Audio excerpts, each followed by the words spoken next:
Taking down masjids, buying churches, buying synagogues. Huh? You are a threat to them, and they're crying out. Yeah. This is the Christian publication. Islam comes to Britain. I showed it to our Dr. Muharram. I don't know if I'm mispronouncing his name. You know, our director. I call him Muharram. You know, I don't know, I'm mispronouncing his name. Forgive me. So I showed him this. He said, this is our masjid. This is the minaret. This is our masjid. I said, yeah, but you didn't publish this. This is the Christians publishing. Islam comes to Britain. For what? He says, look, it's a threat and it's an opportunity. The Muslims are a threat and an opportunity. Yeah. England said, the Muslims are coming. The Muslims are coming. In olden days, the Turk is coming, the terrible Turk. I don't know how many Turks we have here. How many Turks? Here, my so the terrible Turk. You know, the Turks are coming. They used to put their children to sleep. I said, the Turk is coming. So the children go to sleep. This is the terrible Turk. Now the Muslims are coming. But this time they are very happy. They are afraid as well as they are very happy. The missionaries are very happy. They have changed the headquarters. International teams. They were in Canada. They had the headquarters in Canada. From Canada, they made the center in Birmingham. Why Birmingham? It's the center of the UK. And they say, I must read it exactly what they say. Oh, it's making the mouth water. You know, when you see some nice food, your mouth water is making the mouth water. So our goal, our strategy, there's some Pakistanis sitting there, Muslims. It says our strategy, our goal is to field an English-speaking team to Birmingham to work amidst the 25,000 Bengali Muslims. Why Bengali Muslims? Because they are humble, poor people, illiterate people, maybe more so than the Pakistanis. With apologies, I don't mean anything, sir. You know, the conditions from which they come, overpopulated and misruled for centuries, they are coming from there, will be a little poorer in education and in money than maybe the Pakistani. See? Or the men from Hyderabad, Deccan. Better education. So Bengali is making his mouth water. He's making the Christian's mouth water. What an opportunity. Now they say, the Christian. They said, you see, we have 5 extra advantages against the Muslims. 5 advantages they have, which they didn't have before. Number 1. They said, you see, previously, we had to go out 5,000 miles, 10,000 miles away from home. You know, they are used to this land. They are used to their comfortable homes. From here, they have to go to a foreign land, away from a home base. Now, these people are coming.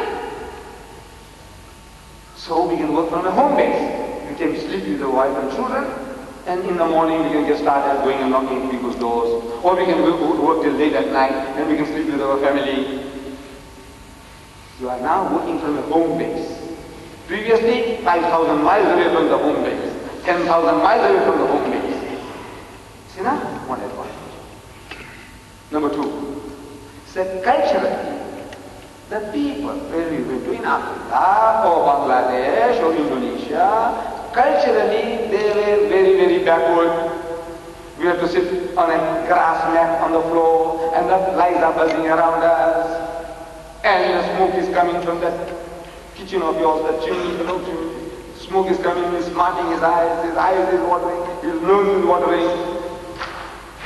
Now, culturally, you have sofa kursis, you know, nice sofa, comfortable lounge suite you have, and you have a nice dining room table and the chairs all around it. Look, culturally, look, this guy is ready to receive us. You don't have to go anymore to Bangladesh and sit on the ground, or to Indonesia and sit on the ground. Comfort.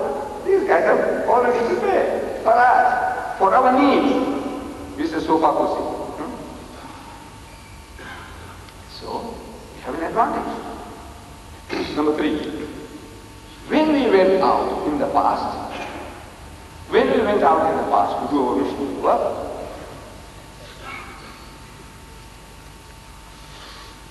Linguistically, we have to learn the language of the native. You go to Bangladesh, you can't speak English to them, they have to learn Bengali. You go to Pakistan, you must learn Urdu. You go to Indonesia, you must learn Indonesian. You go to Zululand, you must learn Zulu. Now, these people are speaking our language. You are making an effort to learn his language and speak as good as him or even better. You are trying to learn his language. You've got to. If you want to survive here, you've got to learn his language.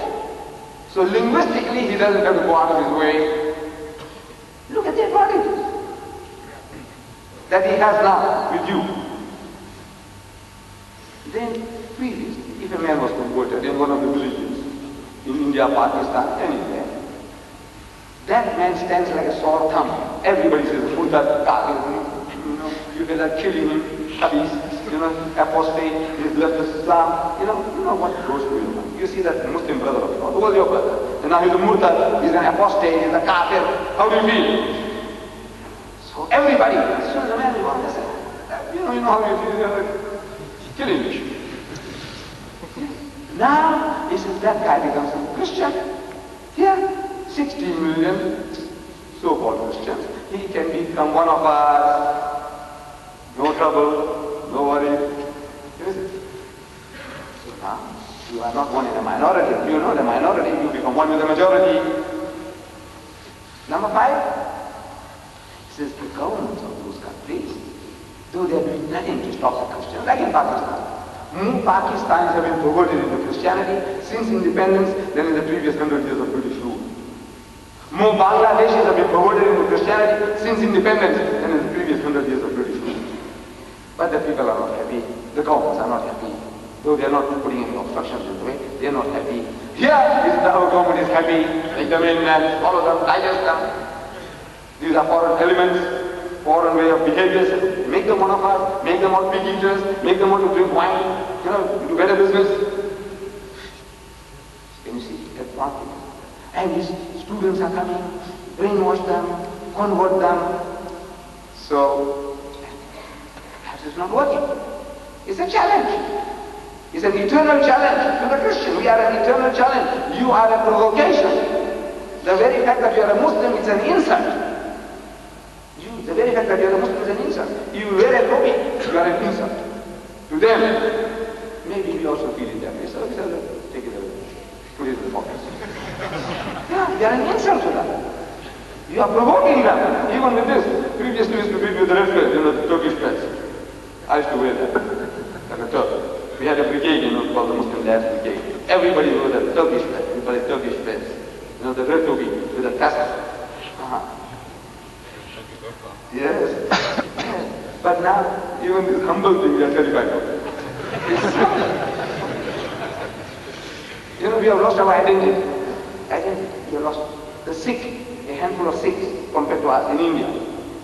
There are 15 million Sikhs. Those guys with the turban and the hair comes out and goes back into the turban. Look, we must take our hat to them. Allah. They have an identity. They identify themselves. I'm a Sikh. He's proud of being a Sikh. We are ashamed of being a Muslim. Yeah. You don't have to wear anything provocative, but this humble thing, even this you are afraid of. You know what? Inferiority complex. You know what this can do? This is one of the most potent weapons. Yeah, this piece of product. Most potent weapon. In India, I'm telling my brother that if you wear this, 120 million Muslims, you just put on this. It boosts your morale. It will boost your morale. It's like that. We have so many Muslims. It terrifies the enemy. So many Muslims. In India, in our country. It terrifies the guy out of his wits. And our Nabi Kareem sallallahu alaihi wasallam, he taught us this psychology. He said for Eid ka, go to out of town. Of course, here is difficult, but you can go to High Park.